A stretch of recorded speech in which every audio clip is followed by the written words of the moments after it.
Hello, everyone, and welcome back to week 2 of VALORANT Challengers North America. We had an exciting week 1, a lot of new looks to these teams, a little bit of expectations now, and I'm sure this week is going to be just as exciting. My name is Sierra Dawn, and I'm here with the best looking desk. That's awesome. Hello, guys. Ash and Dan, how are you guys doing? Ash, it's been a bit. How are you doing?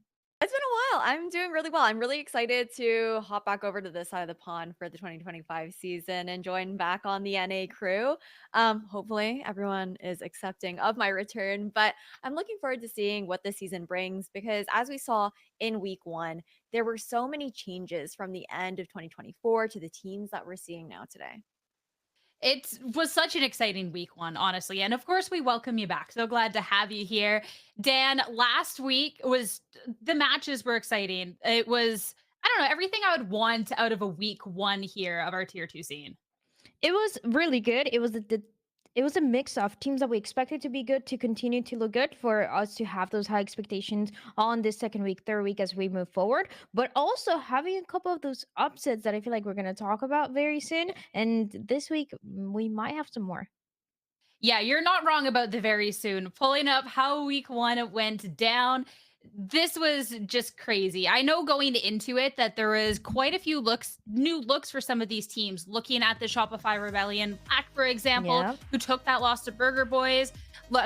Big welcomes to Shopify Rebellion Gold, but unable to make it past Trust and Plug. And other teams like YFP, SAD, M80, Ash getting off to a great start.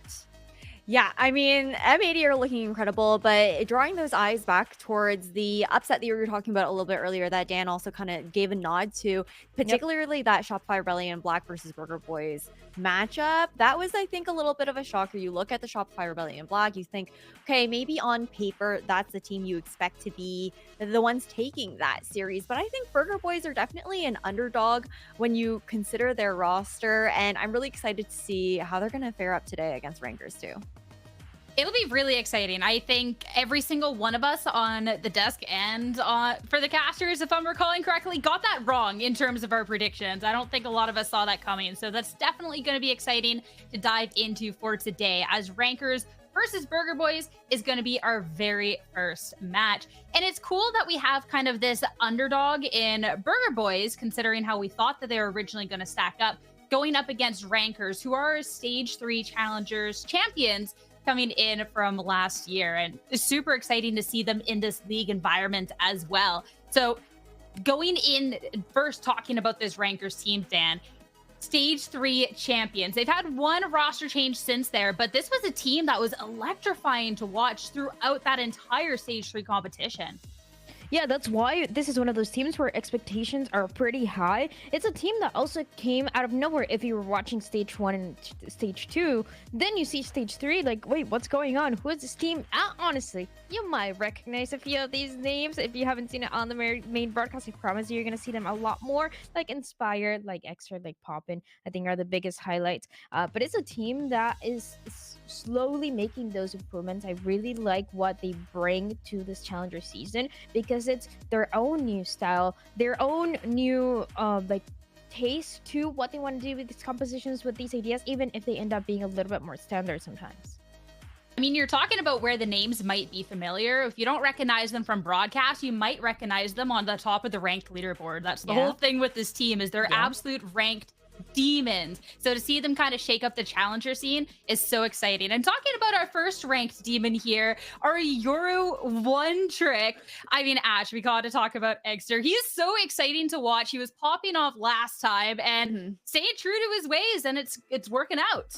I think that's a big thing with a player like this. When you see someone like able to one trick an agent, especially a Yoru, which is such like a high skill ceiling agent, there's so many mechanics and stylistic personality that almost gets injected into that playstyle because of the comfort that they're able to find, and he's able to pump out these numbers. And it's kind of interesting to see how Rankers is able to even just like build this roster around a player that is going to be on that Yoru, because he's always going to be that secondary duelist. You're always going to be seeing, for the most part, a double duelist composition. And even on maps like Split, they actually sacrifice the initiator here for rankers. It's working out well for them, but I do wonder where the depth ends up being for this roster as the season goes on. I love double duelist. I'm a big fan of Yeah. it. And honestly, out of all the one tricks that you can have on the duelist role, I think this is one of the funnest ones, because you get to see a Yoru that is so obnoxious, so annoying to deal with. Even if you're used to playing it, we're seeing right now a meta in North America where teams are opting for this Yoru. But even if you're used to playing it in scrims, playing it a few times, everybody has their own taste with it. And Exter, he knows exactly how he wants to play it. It doesn't matter how much you prep for it, you never know what he's going to do next. Especially sometimes you see a team go to a double duelist with the duelist that maybe is not as well versed on the Yoru, and things kind of fall flat a little bit. So to have someone so well versed and absolutely just crushing it at any point has really worked wonders for this team. And next up to talk about for rankers, we got to talk about IGL Poppin. So this is someone in their own right that I bought the guide. I think I've been a little bit better since then, but really been able to show up in the server. Quite a few different looks.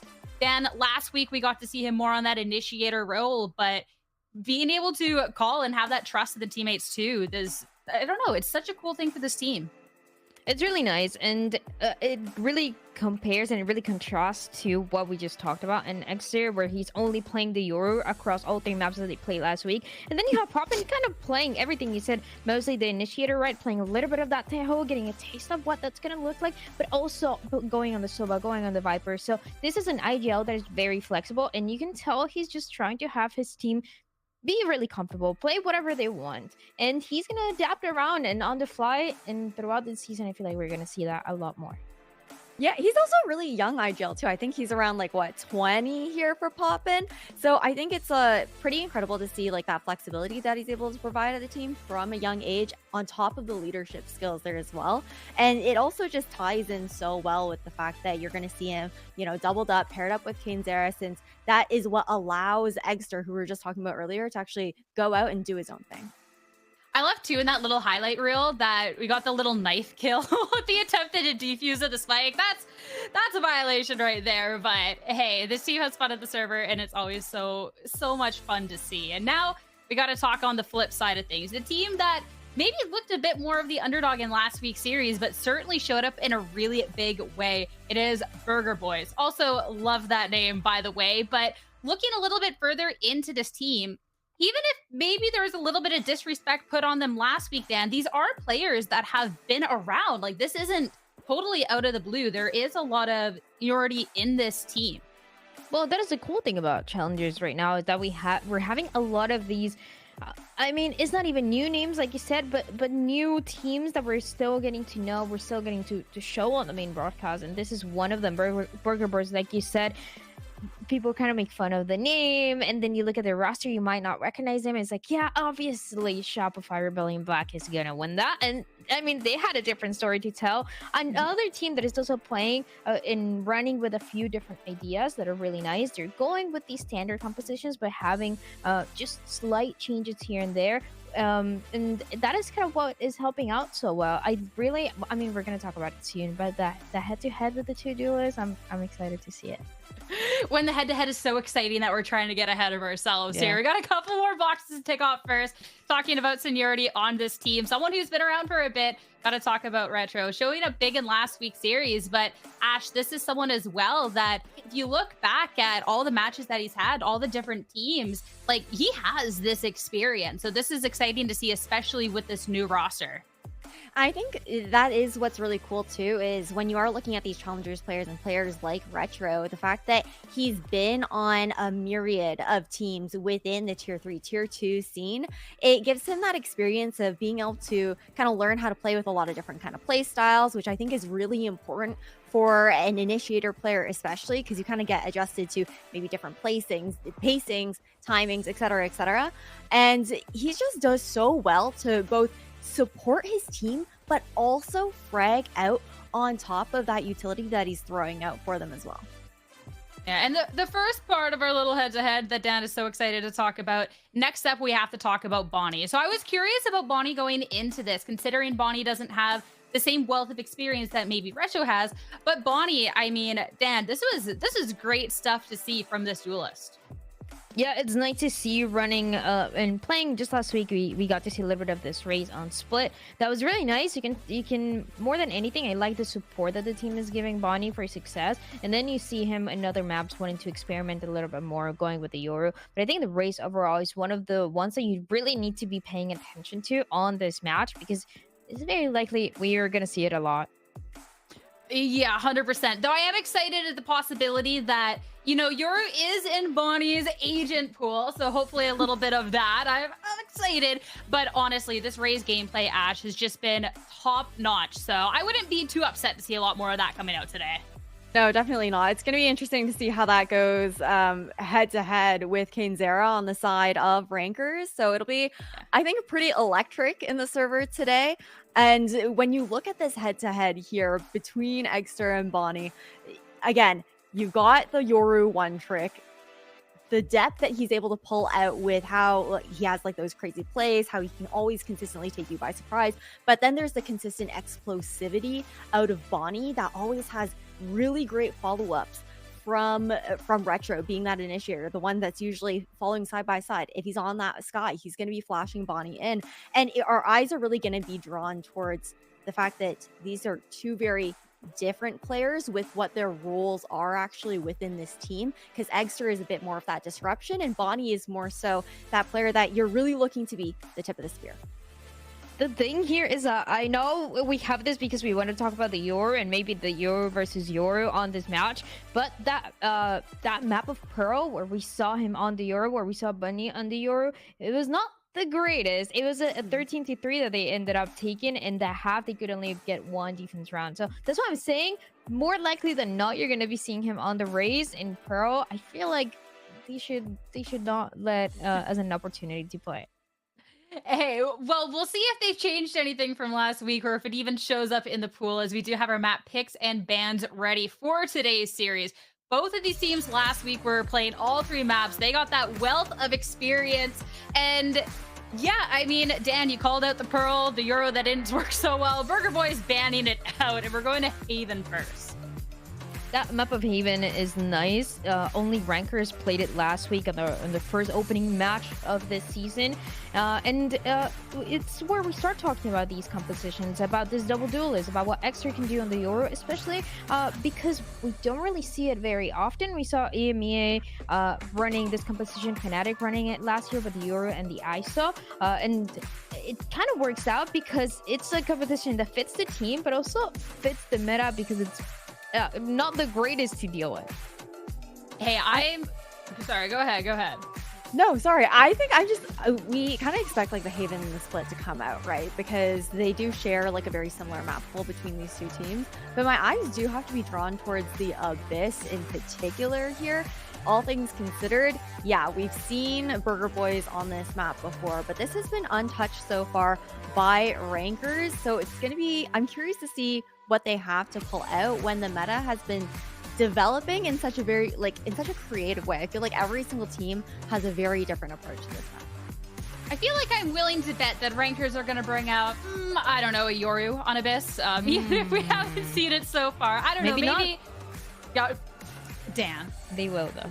Dan. I know. Hey, and exciting news if we want to see Bonnie Yoru Redemption. Last time that we did see Burger Boyz play on this, even if it wasn't in Challengers, it was also the Yoru, and to a lot better of a fare than their performance on Pearl. So, you know, we could have an interesting face-off there. But first off, Haven. I think this is really fun, too, when you're looking on the side of Rankers, Dan, because this is not even just the single duelist. This is that double duelist with KaneZera going last time for the ISO. Yeah, again, running with this double duelist composition, that is really good. Fnatic showed it last year. We're starting to see a little bit more of it for other teams, whether it's Challengers, maybe at the very tops, but it's very specific. Like, it has to be, it's not something that you're going to see turn into the meta, probably ever, but it's just, okay, does the team fit this style? I mean, recently we saw it on Pacific being played. It was Meteor playing the ISO. So you have these different opportunities where if you have some insane aim like rankers do, you can get away with it.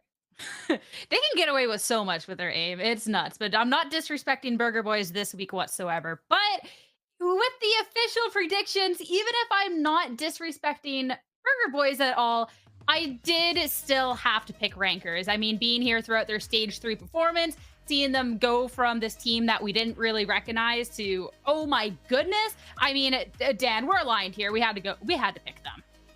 Honestly, I didn't know what to put. I was checking what everybody was voting for, and I was like, okay, where's the majority at? And it was pretty even. So it was not the easiest one to make, but I think I want to go with rankers. I love when I see a double duelist composition, I gotta be a fan of. Also, can I just say this looks like a team roster announcement? Like, are we about to play the match? Yo, I'm down. Are we pulling up? Are we pulling up in the server right now? Yeah, exactly. I'm ready. Yeah. We can hit the double duelist together, right, Dan? You Let's hit the go. Reyna, right? Yeah. Okay, I'll hit the Raze. But yeah, no, I agree with Dan. I had a really hard time choosing between these two teams for this prediction. My heart did have to go with Burger Boyz, though. One, your girl loves an underdog story. But two, I know that Alvin didn't have necessarily the best showing last week, but over the past 2 years, I've seen him be a Lanimal at a couple of Toronto events, and I gotta say, he's made a fan out of me. I mean, you said that you love an underdog story in this, but considering the performance last week, are we still counting Burger Boyz as an underdog? You know? Maybe. I think in the grand scheme of things, realistically, when you look at some of the other rosters, some of the big names that are out there, especially looking towards M80, the expectations for the TSM roster as well. These are faces that have been around the scene, but haven't necessarily always been noted as the top echelon of tier 2. I think that's such an interesting point too, though, when you look back at then rankers, considering it's, except for stage 3, a lot of that same story, right? So I feel like that's pretty cool in the grand scheme of things here. But of course, all great stories, we got to build up to that. We have to let the players get ready, get in the server. So quick little break here, get some water. We'll be back in a moment with Burger Boyz versus rankers.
I have a wonderful electronic invention I want you to see.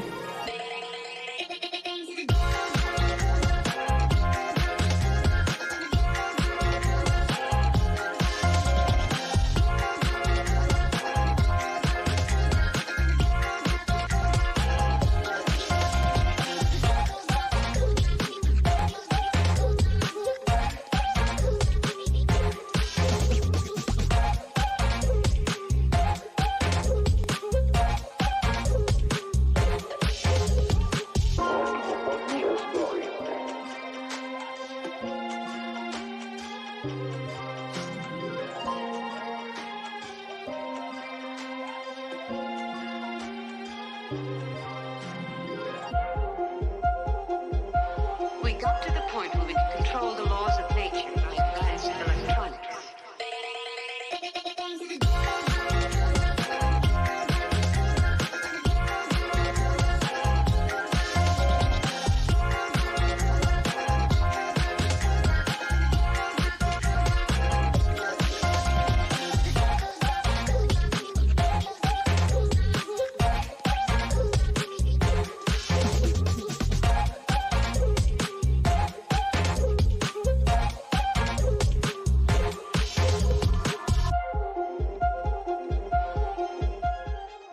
Thanks everyone for bearing through a short break, but we are back getting ready for Rankers versus Burger Boyz. First map of the series. This one's going to be Rankers pick, and we are going to Haven. So we talked about that double duelist coming out from Rankers, and Ash, last time we saw Burger Boyz on this, it wasn't in Challengers, but it was a loss with a little bit more of a traditional comp. So I'm intrigued if they're going to switch anything up today.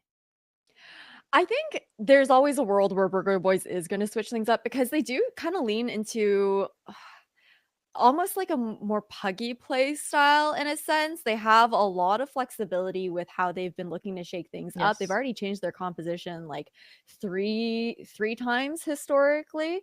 When you're looking towards a more recent, 3 times historically. So I do think there is a world where we can see that come through. Obviously, the Neon has kind of fallen off of favor on Haven. That's why we see them leaning back towards that Jet. But then you're talking about the double duelist coming out from Rankers and kind of like the juxtaposition between these two compositions and what it does allow. I think it works really well for Rankers because they just have a bunch of they have a bunch of fraggers on their team. Like Kinzera just wants to go and take those duels. You've got Eggster, obviously that's the one trick Yoru situation.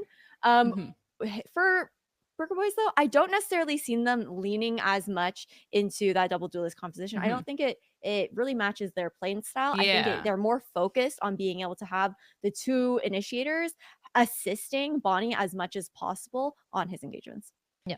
I mean, heading into our agent select now, when we're talking about, hey, this is a Rankers that can just, they can aim and get the kills. They probably don't care what they're going to be going up against. So this is going to be all on Burger Boyz and what they feel most comfortable with at the agents and how they kind of want to approach this map for today. And I think maybe a little bit more indication of, hey, whether we are going to be putting this as more of that underdogs that we've been kind of talking about, or if they're going to be one of those teams that's a little bit more on the forefront of that innovation, staying ahead of the curve and everything. So heading in, Burger Boyz. Okay, Dan, same thing coming out from their end. You were hyping it up so much for a crazy change, and of course, it is the standard composition of Haven for Burger Boyz. The gamble didn't pay off. Yeah, and at least we can look at Rankers, and it's like, okay, there's some nice things going on over here. I mean, we talked about the Yoru, we talked about the ISOM, what they're able to do, and I really like Rankers for that reason. They are that team that, it's not, I mean, we used to have a Valorant meta where teams were adapting to what everybody else was doing, just counter-shotting a lot. Rankers are, I feel like, never going to do that. They're running their composition, they're running their duelist, they're running the Yoru, and just, maybe winning this first map.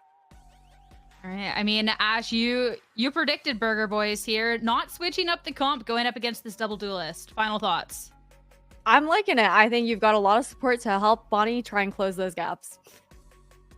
All right. So Burger Boyz versus Rankers. This is both teams taking that win in that first week. Rankers, the Stage 3 champions, looking to try and defend that, but we'll see how they play up against this team with this wealth of experience. It's time to get started. Head over to Haven and head over to your casters, Lemon and Nerds. Take it away. Hey everybody, we got week 2 beginning today with 2 undefeated teams, and we had to create content for y'all. We got the content creation squad of Rankers versus the boys that like burgers, maybe becoming men today. Nerds, I'm excited, but maybe Burger Boyz won't be for Haven. I mean, when you're going up against such a comp, you see the comfortability that we have out of Rankers. You've got to be a little nervous.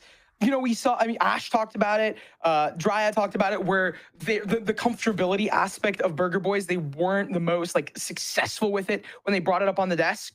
So it's going to be a battle of, I would say, comfort over strategy. Is Burger Boyz going to deliver us a beautifully stacked up meal, or is it going to be, falling apart a little bit? Is the lettuce off to the side, or is the sauce not placed correctly here, right? We're hoping to get the sauce. Okay. And we were already talking about like which players were which ingredients, and that's all great and good. I'm worried. Red alert. I'm putting so much stress on the fact I can't believe we're on Haven. This is by far Ranker's best map, and they're about to show us how. I hope I didn't curse this. Already fault lining in. You got the ISO shield, and Egster fumbled the bag a little bit. Now you got smokes, people staggering in, and Rankers have to fight tooth and nail just for the site. But Bonnie will keep the door shut. Big number advantage for the defensive side with Inspire, the last one left, holding over on Garage side, and gets run over on pistol round. Burger Boyz take the first one. I like the idea out of Rankers. You have that stun, you push in together. It's really nice coordination. But something that, the little X factor in the back of your mind is that Alvin and Bonnie, very clean on the holds. Alvin, I think I mentioned in our little talks, Lemon, they're like the site holder, the kind of second fragger that you see on this team. Not only being a Lanimal in Toronto with Ash, but also down in South Beach in Florida when they went onto some local lands. They are a player that you do need to keep an eye on alongside Bonnie. That's a synergy that I really want to see.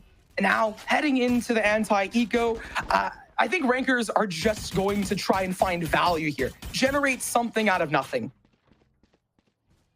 That's the hope. When it comes to Rankers, they're not a team that leans so heavily on flashes and all this util. It's really just about the dueling capabilities, and that's why they've loved the Sova, the Tejo to flush out people from these corners, and Kane's just gonna find the back of someone's head.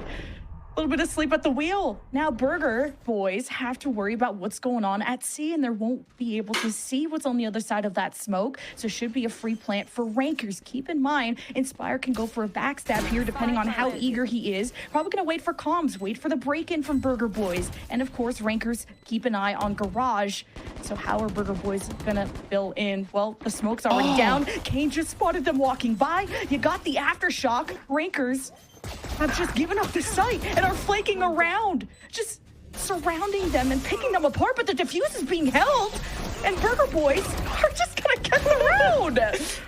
I like the strategy to play to contain. I just think Egster going down into Garage super early there was a little bit of a question mark in my mind. Truly a ranked strategy rather than like a set play, because you'd expect like to contain Garage control, try and contain the players. It's a really nice angle to pop out of, especially if you're playing as Yoru. So in my mind, like seeing this sort of unfold in the wrap, like we even see on the replay, Egster's walking down to try and play from long, but the timing's just not there. Like if you want to send a TP or something, it would make a little bit more sense. But that is a round that statistically Rankers was not likely to win, as they fast pop out for Burger Boyz, taking mid control early. What is Bonnie up to? Well, I'm more caring about this Rankers bulldozer. The ISO shield pop, Garage suppressed, and Rankers going for the plant. But, well, Retro was trying to be proactive, trying to be preventative, and Rankers will still be successful with the objective for now. And they've got the weaponry, and they've got the first pick. Bonnie's left all on their own, and it's a 4K for Kanezera to end that round. And this is where this comp shines, Lemon, just going in, brawling, taking those fights. They have the better weaponry. They have Kanezera with the shield. They have Kanezera with their ultimate, and that's kind of what you got to rely on here for Rankers. Going into this next rifle round, though, I am excited to see how Rankers are going to play into this. We have Inspire setting up for a lurk towards A, trying to contest lobby control early. That is something people generally fight for. We have a setup from Burger Boyz, fairly standard stuff, 2-2-1 with a breach stun into lobby. It should be a fight towards B, though. We have 4 players set up. You have Pop in the IGL with the spike, and they're not fighting for it. They're playing a lot slower than I anticipated. But almost like that's a good thing in some senses. Yeah. Looking forward to that kill contract too. We need like the contract signed gift that every caster posts on Twitter, because I want Kane to deliver. He is, I would say, mostly successful. I didn't want to say always. That's a strong word. Okay, depends who you meet on the other side of the aisle, and Rankers have definitely dialed back the aggression. I mean, they're standing up and saying, come at me, bro, down C long. And this is to pull someone into that kill contract. So it's Kane versus Alvin. Peekaboo, you're dead. And Rankers already have number advantage and sight control. Couldn't be better than this. And we talked about how Alvin was like a really big piece of this puzzle. And now look who's the piece of the puzzle. Inspire! Huge play from Inspire there. He's insane. This has been the Senti to watch when it comes to challengers, and Kane finishes it off with a cherry on top. You gotta be careful of where Inspire's gonna be lurking in these rounds. And in my mind, I'm here thinking like, you know, Alvin, we talked about how they've had some, you know, staggering performances, and we're seeing them sort of developing within this Haven map. And then just Inspire comes from the side and truly is the Cypher. Truly is like, yeah, so sneaky. And manages to find a beautiful 3-gated lock in this round. And you even see Burger Boyz is aware of Inspire, but doesn't really matter when you have Kane Zero there to trade you and play with you, and you have this ranked mentality of go kill. Rankers are very confident in their mechanical skill. That's why they, like I said, don't really need util. They'll stand up and see long and demand you to challenge them. But Retro just gets to walk up a short like that and gets a free sheriff kill. You gotta be careful of Burger Boyz able to pick up those guns, but they can't. Rankers will defend and continue their march towards A. This definitely highlights the way Rankers play. If Kane Zera can't do it, Extra can. Trade 1-for-1 on site, but at the end of the day, the fight's still over here. You're overwhelmed with numbers and utility. Still really huge on Burger Boyz to get some of those rifles away. But something to note is you need to get multiple rounds like this. It's 3 in a row. Burger Boyz have the loss bonus. They have the money potentially to build up into this. You see the op out of Bonnie. But at the end of the day, Rankers can still snowball this because they do better on the rifles traditionally than potentially on the pistol and the bonus. I'm loving this op buy especially. And I like to play on like the kind of save, the eco round that Burger Boyz had. They wanted to go for a big pinch play to take away those weapons. Didn't work out. And hey, the cope is that the round was close. And now with this op buy, going back to that point, I love it because Rankers have been hitting C a lot. Yeah. And they want to try and kind of stack that part of the map more. Now the op's going to sit in garage, and Burger Boyz are pretty pushed up. Oh, and it's just Matt, right? The IGL is on an island towards A. We don't see the B setup from Breach. So the moment if A gets popped into this, we have the dimensional drift. It's going to be, I wouldn't say a nightmare to retake, but it's going to be very difficult. Matt's been spotted. They have full info on the site here. They should get into very solid post-plant positions. And look at where Extra is with full utility, mind you. They have 2 flashes still and their clone. Yeah, I was clutching my pearls if Extra was going to come out of stealth to assassinate Matt. And you saw Matt put that thing in reverse. Like, he heard the dimensional drift and just wanted no part of that. You got a 5-man retake, though, for Burger Boyz.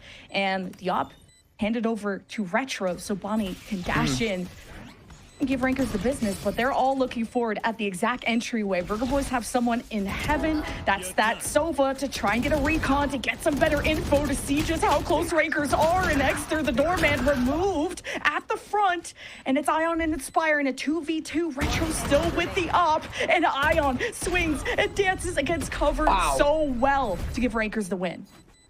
Again, Rankers show us how they like to brawl, how they like these fisticuffs. Extra was getting proactive onto CT, taking that space. I do think the proactivity countered by Burger Boyz, having Matt drop down and push in so they have a potential pinch on any of the players, is very beautiful, right? We're starting to see some moments of excellence out of Burger Boyz. But with this 4-round win streak mounting 4 Rankers here, it's building confidence in their strategy. It's kind of cementing in our minds that this is a map for Rankers. This is a map that they are really comfortable on. Now, heading into another eco, we don't expect too much. I love the fight for a lobby here again, because it got them so much value previously on their ecos. So if it ain't broke, don't fix it. Raker's already aware of this. I mean, they're going to be slowed down by the smoke nonetheless. Kind of a nice paranoia, though, and it is going to cause some chaos with the ISO shield. Rankers will get first blood and continue, but despite losing top in, you deny Burgers from grabbing any of those rifles, which is what's important. Kane Zera still going to lead the charge for Rankers. Alvin lurking in the shadows, going to pop out and surprise, but doesn't land the critical headshot he needed with the Sheriff. Did get the surprise, caught Kane Zera reloading. That could have been a good chance to weaken Kane's just ranked Rankers in general. But this is quite the streak that this offense is on. Speaking of From the Shadows, we actually see Alvin has From the Shadows available. Doubt that's going to be the key. We do see a lot more ultimates stacked in Burger Boy's favor for these retakes, which have been, I would say, kind of a problem. Perfect timeout coming out here. The Metocracy is live and ready. Matt, again, the IGL. I did steal that from Keg Shouts, who I do have to give a shout to about the Metocracy. And this will hopefully be the kind of change of pace, the momentum swing for Burger Boyz that we need to see. How are we using these ultimates for the retake? Where are we placing this? Retro is most likely going to be a huge key alongside Matt to not only deny the plant, but also entry on the retake and allow Bonnie to set up for success.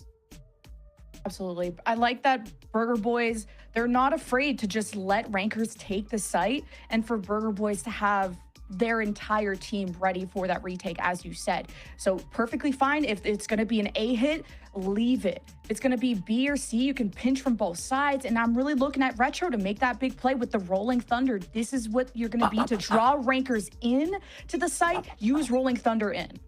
What? The Rolling Thunder. The Rolling Thunder. Okay, it should bring the thunder against rankers, because rankers, you know, we talked a lot about the Burger Boyz. You know, they're the ones that call the timeout. They're the ones with the stacked ultimates.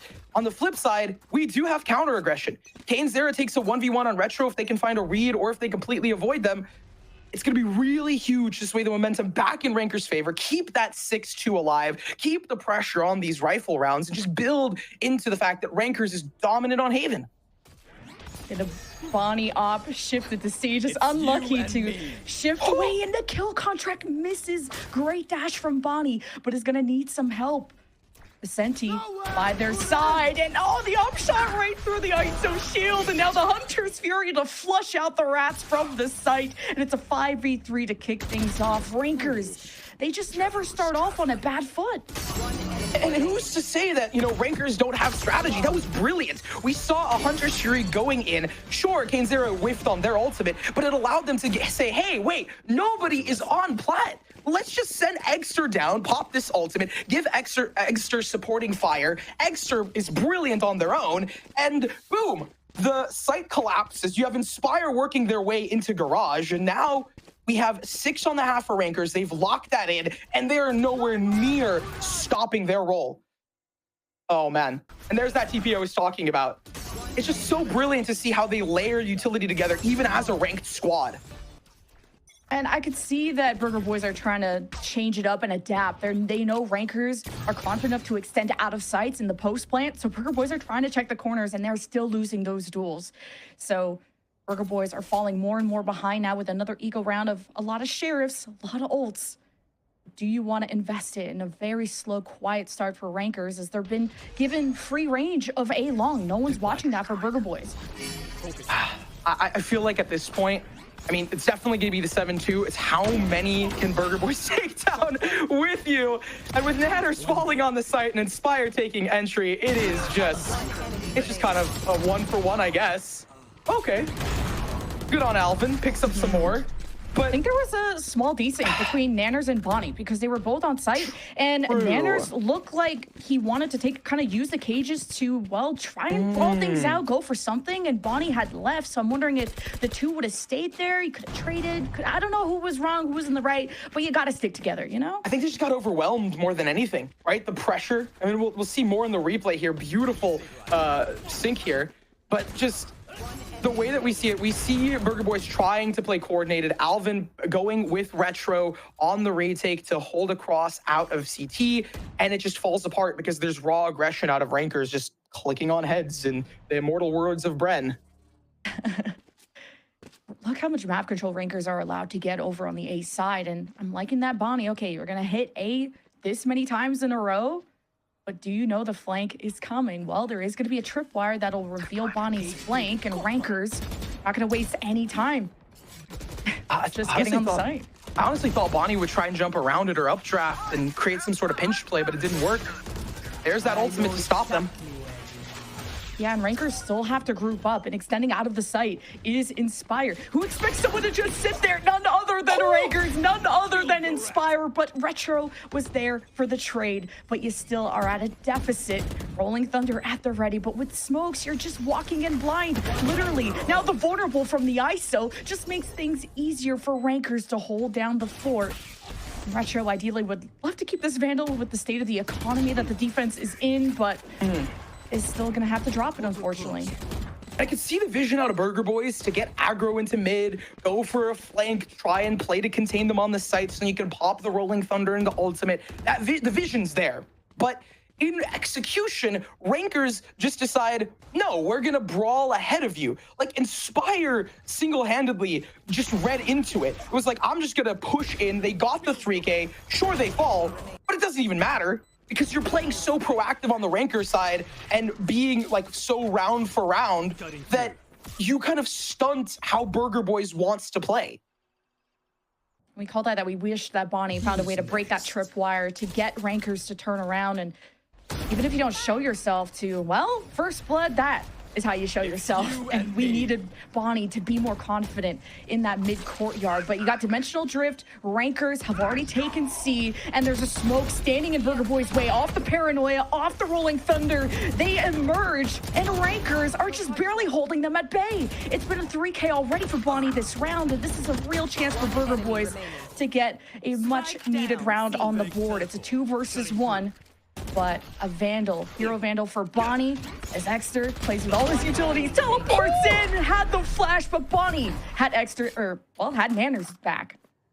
Honestly, that was so close to going awry that it like got me on the edge of my tippy toes here, right? I was like, oh my gosh. But the plan sort of worked better on this round for the B hit. We see Bonnie drawing First Blood, as well as taking that space out of Garage and really being ahead of the game. Inspire's lurks have been so good, and finding the timings on them is important. So with Inspire out of the question here, and with the rest of the team funneled down long, Burger Boyz had a really good shot of winning. But there's that X factor yet again. Egster was in the back of everyone's mind. And when you're playing like that, and you have Egster potentially popping off out of nowhere, it creates some panic for Burger Boyz. Yeah, Burger Boyz definitely the ones panicking with where for the last round of the half, and this is quite the deficit. But Bonnie, super explosive in that last round, helps them get back on their feet. It's popping. This is like one of the few times I've seen Rankers actually go for info, and they got a ping on Bonnie. It's gonna try to draw them into a bait position where Matt can capitalize. Now Rankers have already shot down some trips, so you got Burger Boyz having to pay attention to what's going down at B. They have no vision there. And Nanners just needs a corpse to give them that info. And Ion turns away at the worst moment, and I think got blinded. Either way, Rankers are down 1. Again, the proactivity here, the call from Matt to be like, we're taking lobby control, but C is now entirely empty. Nanners is alone down CT. We have someone inserted on the B side already towards Gong. So realistically, it still is 50-50 either way. Burger Boyz wrapping around through B, and then you just got Kate, who lurks back here. Like, isn't that the amount of times you're going to be questioning that? Rankers can always depend on Exter. 3 on site with Kane coming around through B side. That is a pain sandwich, and it's a 9-3 half for Rankers. I'm sweating burgers right now. It's got to be the case. Like, I'm just sweating burgers because that round looked like it could be in either way. But the fact that Kane Zero was allowed to stay towards Gong, we saw Retro trying to go for the refrag and failing. It just didn't work out on the timing. Well, Ion's got to be reeling off that one. And there it is, that Gong play alongside Exter. It's these two duelists really carrying the momentum for Rankers, and Burger Boyz has no answer. Now that they're on the attack side, should be a little bit easier to call. Potentially, it's like, hey, they're most likely playing retake. They're most likely playing aggro in one lane, and we can probably fight and be that sort of pug play style that Rankers is to counter them. But at the end of the day, with all these mental gymnastics, Lemon, it's mental gymnastics. Rankers is just going to shoot them. For sure. And with the flashes off of Retro, can already see Rankers not wanting to be front and center in front of it in terms of playing actually on the side of C. They're going to try and maybe get a cutoff at Garage that's currently unsmoked while kind of playing double duty. Ion is also having their responsibility of watching mid. But the noise has already been made, and Burger Boyz have planted.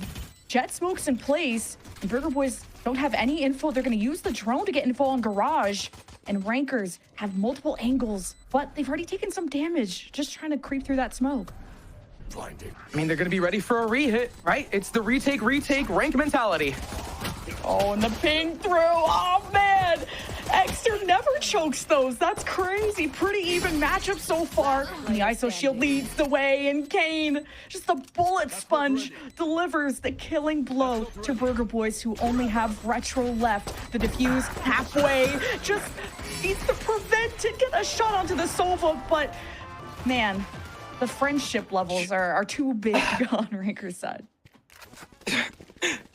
All I can think of right now is just Kane Zera is 21-6, and that is a stat line that is insane, especially this early on in a best of 3.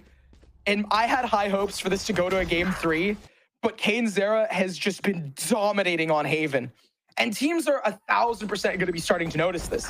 Because look at this pro, like just immediately, Kane Zera is just like, all right, well, if Inspire goes down, I'm going to immediately swing off this and take the fights and be prepared. And I don't know how Burger Boyz is to counter this, right? Well, someone has to stop Bonnie with the SMG. Is just too deadly. From the high ground, drops behind and through all the cages. It's so chaotic, but this is maybe where Burger Boyz can surprise Rankers, and they have a 4 versus 1, but varies by from Poppin'. It's gonna be a tough one to retake with. But Burger Boyz need every round they can get. And while I was out here theorizing, these guys were doing, because if you're getting pushed back and if you are getting this super chaotic cluster, a milkshake in the diner, you're getting just absolutely bamboozled, why not jump in deeper? They just ran into C-Site and were like, we're going to take fights. Bonnie, just go and take them down. And it works. And I think that's beautiful. Being able to carry a lot of these weapons into the bonus, huge for Burger Boyz to just stack an economy to now you're kind of focusing on the long game. And you have to really play perfect from here on out. So Rankers have sheriffs across the board and maybe actually play someone stacked into C. That's where Inspire is going to have trips, have cameras, and actually go for early info. Inspire's pushing down deep into C, and you even got some presence down A long. It does not favor the defense, though. And again, they're just going to be fighting for it, right? Because they managed to pick up that thrifty round victory. I mean, semi-thrifty. They did buy into it. It's going to allow them so much more. And Bonnie taking a page out of the ranked mentality of like, hey, I'm just going to go in off utility. Not necessarily having like an insane set strategy or something super oofy, but we're just going to go and shoot. And it works. It works so well against a team that's also going to have that mentality. Rankers were going to be at a disadvantage nonetheless, just off the weaponry, but they're already starting to take more space around the map just in the early round, like we pointed out, pushing down A long, pushing down C. And I think Burger Boyz are becoming more cognizant of these random pushes, and you kind of got to expect the unexpected for Rankers. They're not going to hit you with this crazy combo of utility. It's just going to be duels, and Burger Boyz got to lock in if they want to put a dent into Rankers. True duelist mentality, immediately whipping out the flex and having a fun time.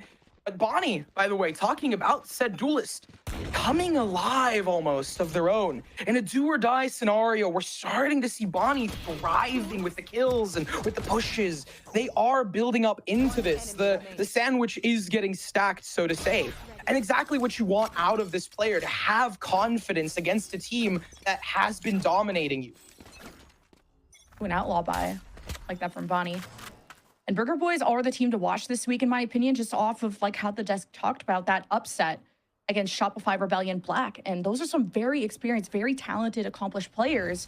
And now Rankers are a different beast, though. How you prepare against, you know, Challengers teams and how you prepare against Rankers are two different beasts altogether.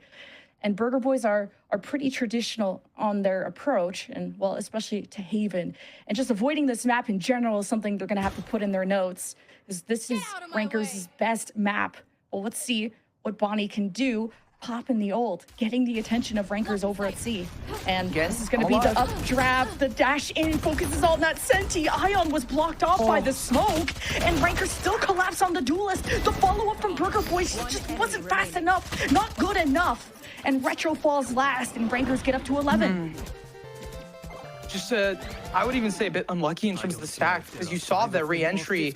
Bonnie was coming alive. We're talking about the setup for this player. They have the Blade Storm, they have the Outlaw, the energy, and it just gets collapsed upon, right? Because at the end of the day, KaneZera, they've been in this scenario before. You know, you're queuing up late at night, and somehow there's a burst of energy from the enemy team. And you're like, you know what? I just win. Right? You're truly playing as ISO mains should. And at this point, we really have to see some calls from Matt, some sort of change of pace from them. They have the Hunter's Fury. They can get the bomb down. They still have weaponry. They're not out of this game by any means. And you just know KaneZera is going to try and bait someone into this gold contract like they've done before. Just doing any kind of noise. But having a judge in it? I'm ready. I like it. Like, we got some content creators. Of course, we're going to see some content being created. Okay. But Rankers approaching through A short, very forward at the front door at A main. Burger Boyz are smoked off. Bonnie could be isolated here. Still gonna dash in. It's a fault line that hits Poppin. Burger Boyz have a window to execute, but can't find the targets. Not until reinforcements have arrived. Bonnie gets into cover on time. Alvin will pick up the first blood, and Burger Boyz will trade blow for blow, but reinforcements on the way through the B side. Nanners will call that out. On the post plant, you're really working with crumbs. Those are some sturdy crumbs. Look at Matt and Bonnie. Okay, I was like, that's not a friend. It's maybe friend shaped, but it's not a friend. 2v2. And just, I love the mid-round call. Like, just the calls from Matt to plant in a specific area to deny this ultimate out of KaneZera, and the way KaneZera has been playing as well. Oh my gosh, it's so good. It's up to Inspire, but even then, oh, it's doable. Oh, trying to get Bonnie baited in. Trying to get it to halfway, then engage. You heard the updraft. Trickle damage from the shotgun. And Inspire. 4.06! I thought he had it! God. Bonnie clutch. I mean, I was like, it's not possible. Eggster's low, the pinch is a little late. Inspire has to run into this in terms of the timing, and I was right in my gut. But then you see Inspire truly inspiring, I guess, to rise up. And it just got down so close to the wire that it's insane. There's the friend-shaped ISO. Unfortunately falls. To be patient in that moment, though, like, usually a pretty inexperienced, nervous player would have totally shot at ISO immediately, but to wait to see who will follow up behind to get the multi-kill is, I like the way Bonnie thinks. I like the way Bonnie shoots, too. First blood, better late than never, but you're still at a 5-round deficit. It's gonna be a tough one for Burger Boyz to scrounge together, but with the broken buy that Rankers have, Burger Boyz pretty much had secured this round. Yeah, I mean, it's an eco for Rankers. I wouldn't even be surprised. I mean, we have seen Rankers timeout in the past, so I would love to see them take a timeout. And you'd think, oh, they're a ranked team. Do they really? Yes, they do still have a lot of in-depth strategies that we see running. Poppin has their ultimate. Inspire, I believe, is close to theirs as well. So we have some of these things coming out online. And for Rankers, these retakes are really going to be the important mark because they are such a dynamic team. I think I said at the very beginning of this map, the beginning of the half, that Rankers is really relying on the momentum of being aggressive here. And now that Burger Boyz has taken that pendulum and swung it in their favor, it really builds in Burger Boyz' favor. Poppin should pick up a gun here and get out, I'm assuming? Yeah. The plan, well, Bonnie's gonna hear this, and we had to cover the R-rated death that we just saw. But yeah, weapons dropping here at the end of the round, being picked up, that's pretty pivotal. The economy so much value. Go either way, 7 to 11, and can't underestimate where Rankers are in these moments. And I was correct, you know, always got to go with your gut. Inspire does have their ultimate as well as Eggster, so we're going to have two really crucial information ults going into this retake. Rankers are not only 1,000% playing off of that, but we should see a Burger Boyz trying to, somehow adapt to it. I think a C hit is really a good read for them, right? Inspire has been holed up on it. They have this ultimate to push in. What are we cooking? The Yoru clones are trying to be split up. We're trying to play mind games against the Hunter's Fury. That's a deadly game of chicken. But Burger Boyz are established, but Bonnie couldn't drop down. Just random spray through the smoke. Kills your star duelist for Burger Boyz. Rankers aren't doing so hot either. They've taken a lot of damage. Everyone's flashed up and out of stealth and into the hands of Burger Boyz. It's just Nanners with no HP left. Rankers should be able to defuse. That'll be Nanners keeping the gun and match point. And we did get to see kind of the plan that Burger Boyz had. Use the Hunter's Fury, go for a fast plant, get inserted onto the site, but just really nice respect out of Rankers to not immediately regress into the chaos. They've lost control of this McFlurry machine and they are not able to get it back. So right now, they're playing a bit more patient, pop those ultimates, restart the chaos, restart the milkshake maker, and then get into it. And that respect is truly what's going to probably win them this game right now at 7-12. These are the stage 3 champions you're looking at for Rankers. They're not just ranked demons. Well, they're challenger stars too. And this was going to be an uphill battle no matter what for Burger Boyz, going to the best map of the stage 3 champions. Well, I don't have to tell you where to put your betting odds on that one. But Burger Boyz, I think, have found more confidence and a pep in their step as time has gone on in this map. And then we'll go to their map pick of Abyss after this. But Rankers so far, very comfortable in the driver's seat. They can fool around all they want because they got a lot of wiggle room where they win the map. I mean, you have Retro with an ult. You have Bonnie with an ult. They do have wiggle room to play with. But at the end of the day, some of these key components Rankers are definitely keeping in mind because it's do or die for Burger Boyz. And we saw how that do or die mentality started to snowball Burger Boyz into success. And we don't want to see that happen. Last time Ion played in this position, if I'm not mistaken, they managed to get 1 and then 2 and get out. So they are perfectly comfortable leaving Ion here on an island. Ion's on top of this box and hasn't been there, but still gets sussed out by Nanners. The camera trying to get the ping. And that allows Inspire to capitalize on that kill. So Burger Boyz are pretty even. I don't know how safe of a plant this can be with all the smokes in their way. Rankers won't challenge it yet. They're not pressed. They know it's about the war, not just the fight. And with the rolling thunder, Burger Boyz waste no time trying to put Rankers' backs against the wall because it is do or die for the map. And the deficit grows for Burger Boyz with Matt left, but secures 2 kills. The cane swing is too good. The Burgers are smashed and Rankers will take map 1.